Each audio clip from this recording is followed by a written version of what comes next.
Liverpool could be preparing for a significant change in their attacking options once the transfer window reopens, with competition for places heating up under Arne Slot and several high-profile arrivals already making an impact. One forward's future at Anfield appears increasingly uncertain, and a move away looks very likely. Let's break this down in today's video, along with all the other Liverpool news from the last 24 hours. There is so much to discuss in today's video, so be sure to like the video and subscribe to the channel for daily Liverpool content. But first, Andy Robertson has embraced his new role as vice-captain and mentor after a busy summer of arrivals, including Milos Kerkez, while hinting at an imminent departure. There was, at one stage in the summer, a very real possibility of Robertson lining up against Liverpool at Anfield on Wednesday night. But the left-back turned down advances from Atletico Madrid in order to stay on Merseyside, and that decision was followed by his appointment as Arne Slot's new vice-captain. In a way, he has inherited the James Milner role of veteran backup, providing his leadership off the field more so than on it, with Kerkez joining as new first-choice left-back. And after scoring the opening goal in fortuitous circumstances as Liverpool beat Atletico 3-2,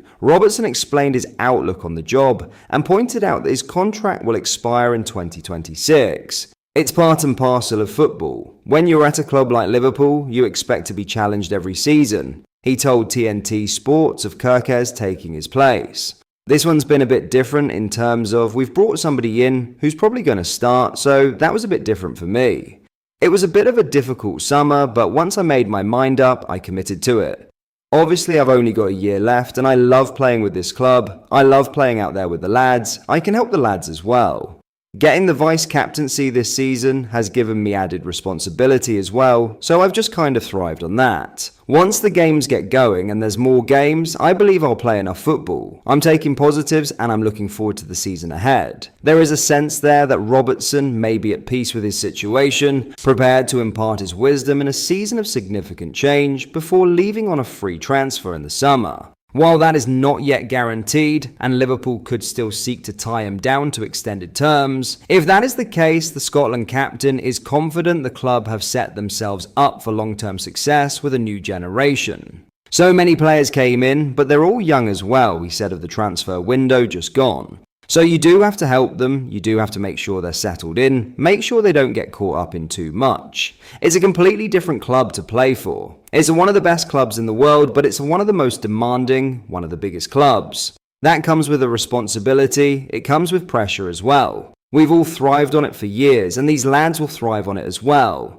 They've all got the mentality to play here for years and years to come, and I think they'll just get better and better. Now, in a huge forward deal, Federico Chiesa may already have a clear escape route from Liverpool as his frustrating spell at Anfield continues to unravel.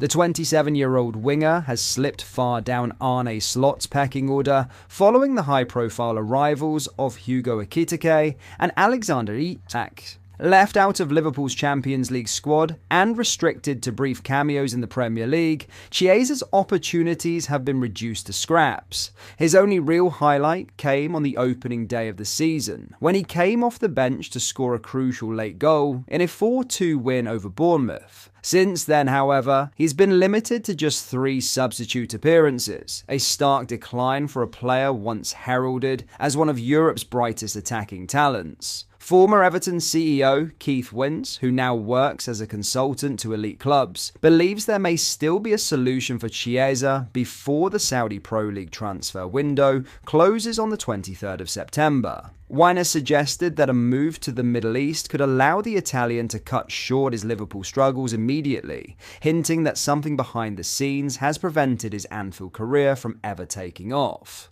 Just a few years ago, Chiesa was flying high, playing a starring role for Italy in their Euro 2020 triumph, and emerging as one of the most exciting forwards in world football. But since suffering an ACL injury in 2022, he has struggled to regain the explosiveness and consistency that made him such a feared opponent. There's still time left in the Saudi transfer window, just under a week. Weiner explained, possibly Chiesa could move down there. I'm surprised it hasn't worked. Liverpool have got a reputation for being very thorough with all their checks. Something has happened, and I'm not quite sure what it is. I think he'll be moving on because he just seems unhappy. Now, if he were to get a run of league opportunities due to injuries, maybe he could turn it around. A couple of good games, and everything's forgiven. But something feels like it's gone wrong, and I'm sure the full story will come out in time.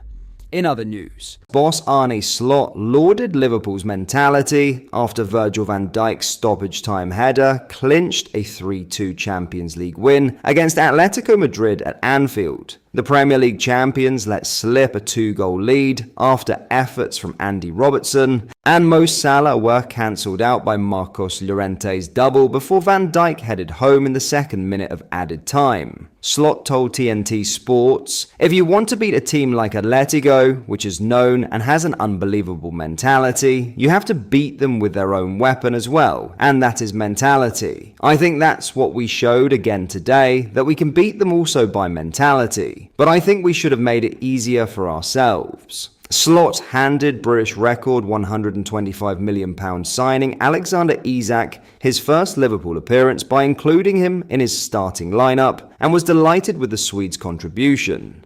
The Dutchman, who celebrated victory on his 47th birthday, said, "Particularly because I think in the 60 minutes he played, he seemed to be quite fit to me, so it wasn't as if after 10 minutes he was already very tired. He could just play at this level quite well, so that was the most positive thing, and that he can play football, and that he's a joy to watch. That is not a surprise to me, but he was maybe fitter than I expected." Slot was unsure whether Isak will start again on Saturday at Anfield against Merseyside rivals Everton. He added, "I'm really happy he could start today. That's why we didn't play him against Burnley. He was good today, and when Hugo Ekitike came in, he was a big factor also. We have two great number 9s, and we're going to use them, both of them, throughout the whole period they're here." Robertson, credited with the opener after Salah's 4th-minute free kick deflected in off the defender, also felt his side's win should have been more comfortable. He told TNT Sport, "I think we need to maybe get back to winning a bit simpler and a bit easier." Obviously, it's a great thing to have been able to keep going right to the end, but when you're 2-0 up and you're playing so well in the first half, it should have been a more comfortable night.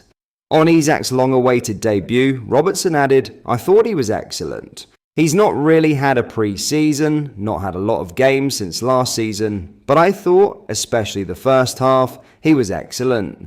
Naturally, he got tired, and then it's amazing to have a player like Hugo to come on, and both of them have got such quality." But that is all for today's video. Thank you for watching. I hope you enjoyed. If you did, please drop a like on the video and subscribe to the channel for daily Liverpool content. We post all the latest Liverpool news every day, so join our fast-growing community so you never miss out. Thank you. I'll see you in the next video.